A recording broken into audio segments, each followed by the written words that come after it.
இயேசுவில் பிரியமான சகோதர சகோதரிகளே,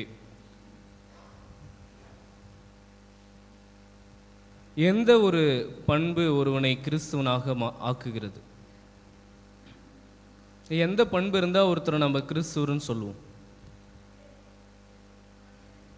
மனிதநேயம் இருக்க வேண்டும். வேறு விட்டு கொடுத்தல், அன்பு. அம்மா கொஞ்சம் கிட்ட வந்துட்டாங்க. அன்பு இருக்க வேண்டும் இல்லையா? இயேசு அதுதான் தன்னுடைய சீடர்களிடம் விடை பெறும் பொழுது கூட அதான் சொன்னார். நான் உங்களுக்கு அன்பு செய்தது போல நீங்களும் ஒருவர் மற்றவருக்கு அன்பு செய்யுங்கள்னு அந்த கட்டளையை கொடுத்தார். புதியதொரு கட்டளை நான் கொடுக்கிறேன் என்று சொன்னார். அன்புக்குரியவர்களே, அன்பு செய்யணுன்றது தெரியுது. எப்படி அன்பு செய்யணும்? கிறிஸ்துவ அன்புனா எப்படி இருக்கணும்? இப்போ பெற்றோர் தன்னுடைய பிள்ளைகள் அன்பு செய்கிறாங்க, அது போல் அன்பு செய்யணுமா எல்லாரையும்? அது முடியுமா? முடியாது. கிரேக்கத்திலே அன்பு என்பதற்கு 4 வார்த்தைகள் இருக்குது. தமிழ்லேயும் அது மாதிரி இருக்குது. அப்போ இந்த கிரேக்கத்தில் இருக்கிற அந்த அன்பு என்னும் அந்த வார்த்தைக்கு இருக்கக்கூடிய 4 வார்த்தைகளுடைய அர்த்தம் என்னன்னு பார்த்தா, முதல்ல இருக்கிற அந்த வார்த்தை பெற்றோர்கள் தங்கள் பிள்ளைகள் மீது வைத்திருக்கக்கூடிய அன்பு, அதை குறிக்கக்கூடிய ஒரு சொல் இருக்குது. அதன் பிறகு கணவன் மனைவி, ஆண் பெண் இவர்களிடையே இருக்கக்கூடிய அன்பை குறிக்கக்கூடிய ஒரு சொல் இருக்குது. அதுவும் அன்பு தான். அதுக்கு அடுத்து பார்க்கும்பொழுது நண்பர்கள், நெருங்கிய நண்பர்கள் மீது நாம் வைத்திருக்கக்கூடிய அன்பு இருக்குது, அதை குறிக்கக்கூடிய சொல்லும் இருக்குது. கடைசியாக பார்க்கின்ற பொழுது இது எதிலுமே சேராத ஒரு வகையான அன்பு இருக்குது. அதுதான் கடவுளுடைய அன்பு. கடவுளுடைய அன்பு எப்படிப்பட்டதென்றால், எதனாலும் வெல்ல முடியாத அன்பு, எதனாலும் வெல்ல முடியாத ஒரு பரிவிரக்கம் கொண்ட ஒரு அன்பாக இருக்கிறது. எனவே ஆண்டவர் இயேசு நம்மை பகைவர்களை அன்பு செய்யுங்கள் என்று சொல்லும் பொழுது இத்தகைய அன்பை தான் செய்ய சொல்கிறார். இதில் என்ன விஷயம்னு பார்த்தீங்கன்னா, இந்த அன்பு அவங்க மற்றவர்கள் நமக்கு எதுவுமே கொடுக்க வேண்டாம், எதையும் எதிர்பாராமல் நமக்கு செய்கின்ற அன்பு. நீ என்ன செய்தாலும் நான் உன்னை அன்பு செய்வதை நிறுத்தவே முடியாது என்பது தான் அந்த அன்பு. நீ எப்படி வேணாலும் என்னை துன்புறுத்துகிறாயா, இருப்பினும் நான் உன்னை அன்பு செய்வேன். ஆண்டவர் இயேசு சிலுவையில் தொங்கிக் கொண்டிருக்கும் பொழுது அதைத்தான் செய்தார். தந்தையை இவர்களை மன்னியும், இவர்கள் செய்வது என்னதென்று தெரியாமல் செய்கிறார்கள் என்று சொன்னார்.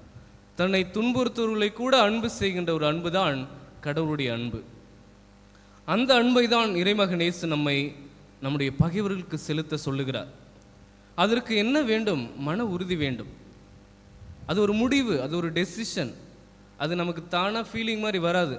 நம்மளை அடிக்கிறவனை பார்த்து நமக்கு எப்படி ஃபீலிங் வரும் அன்பு செய்யணும்னு? அது ஒரு முடிவு. நீ என்ன வேணாலும் செய், நான் உன்னை அன்பு செய்வேன் என்று சொல்லு. அப்படி செய்திருக்காங்களா யாராவது அப்படின்னு கேட்டால், சிலுவையில் இயேசு செய்திருக்கார். மனிதர்கள் யாராவது செய்திருக்கிறாங்களா அப்படின்னு கேட்டால், திருத்தந்தை 2ஆம் ஜான் பால் ஒரு பொது நிகழ்வின் போது யாரோ ஒருவர் அவரை சுட்டு விடுகிறார். சில நாட்கள் கழித்து அந்த மனிதர் சிறையில் இருக்கிறார். அந்த சுட்ட மனிதர், அந்த குற்றவாளி, திருத்தந்தை 2ஆம் ஜான் பால் அவரை சந்திக்க செல்கிறார். அவரை சந்தித்து அவரை மன்னிக்கின்றார். அதுதான் கிறிஸ்துவ அன்பு. அப்படி அவர் செய்திருக்கிறார். அது மட்டுமல்லாமல் சகோதரி ராணி மரியா என்னும் ஒரு சகோதரி பிற்படுத்தப்பட்ட மக்களோடு பணி செய்து கொண்டிருந்தார். அவர்களிடையே அவர் உருவாக்கிய அந்த விழிப்புணர்வு சிலருக்கு தொந்தரவாக இருந்தது. எனவே அவர்கள் ஒரு ஆளை வைத்து அந்த சகோதரியை நடு ரோட்டிலே வைத்து பலமுறை கத்தியால் குத்தி கொன்றார்கள். அந்த சகோதரனுடைய குடும்பம் அந்த குற்றவாளியை சிறையில் சென்று சந்தித்து அந்த மனிதனை மன்னித்தார்கள். அதுதான் கிறிஸ்துவ அன்பு. இது எல்லாமே நமக்கு இயற்கையில் வரவே வராது. மனிதர்கள் யாருமே நமக்கு தீமை செய்தவர்களை மன்னிக்கவே மாட்டோம். ஆனால் கடவுளுடைய மக்கள் அப்படி செய்வார்கள். இன்றைய முதல் வாசகத்தில் கூட என் மக்களாய் நீங்கள் இருப்பீர்கள் என்று சொல்லி நமக்கு வருகிறது. ஆண்டவர் இயேசுவும் இதில் சொல்லுகிறார்,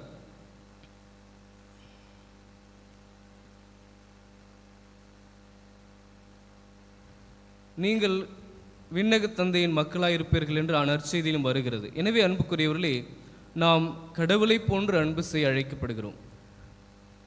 இந்த நற்செய்தியின் இறுதி பகுதியில் பார்த்தோன்னா, நிறைவுள்ளவர்களாக இருங்கள் அப்படின்னு சொல்லி வருது. நிறைவுன்னாவே பர்ஃபெக்ஷன் இல்லையா? பர்ஃபெக்ஷன் சொல்கிறது நம்ம ஒரு மனுஷன் எல்லா விதத்துலேயும் சரியாக இருக்கிறோம், அதுதான் பர்ஃபெக்ட்னு நினைக்கிறோம். அப்படி இல்லை. பர்ஃபெக்ஷன் சொல்லும்போது இந்த இடத்துல எதற்காக ஒன்று உருவாக்கப்பட்டிருக்கிறதோ அந்த நோக்கத்தை அந்த பொருளோ அந்த மனிதரோ நிறைவேற்றி விட்டால் அதுதான் பர்ஃபெக்ஷன், அதுதான் நிறைவு. நாம் எப்படி உருவாக்கப்பட்டிருக்கிறோம்? தொடக்க நூல் 1:26 வாசிக்கிறோம், நாம் கடவுளின் சாயலிலே உருவாக்கப்பட்டிருக்கிறோம்.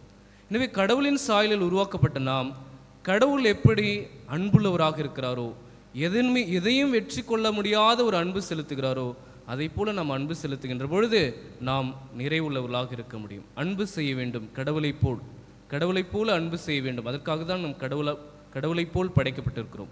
எனவே அன்புக்குரியவர்களே, நாம் இந்த கருத்துக்களை எடுத்துக்கொள்ள வேண்டும். இந்த தவக்காலத்திலே பல முயற்சிகளை செய்து கொண்டு, எல்லாமே இயற்கையாக வரக்கூடியதான். மனஸ்தாபம் ஒரு இயற்கையா இல்லையா? நம்ம உறவினர்களை கூட மன்னிக்கிற மனசு வந்துடும், ஏன்னா அது நமக்கு ரத்தம். ஆனால் இதையெல்லாம் தாண்டி, மனித இயல்புக்கெல்லாம் தாண்டி நம்மை துன்புறுத்துவர்களே நாம் மன்னிப்பதற்கான ஆற்றல் நமக்கு வேண்டும். அதுதான் உண்மையான கிறிஸ்துவ அன்பு, அதுதான் உண்மையான கிறிஸ்துவ பண்பு. எனவே அத்தகைய சுயமில்லாத ஒரு அன்பை நாம் வளர்த்து கொள்ள இந்த இறைவார்த்தை வழிபாட்டில் அழைக்கப்படுகிறோம். அத்தகைய அன்பை நாம் உள்ளத்தில் கொண்டிருக்க வேண்டிய அருளை இந்த திருப்பலியிலே தொடர்ந்து மன்றாடுவோம்.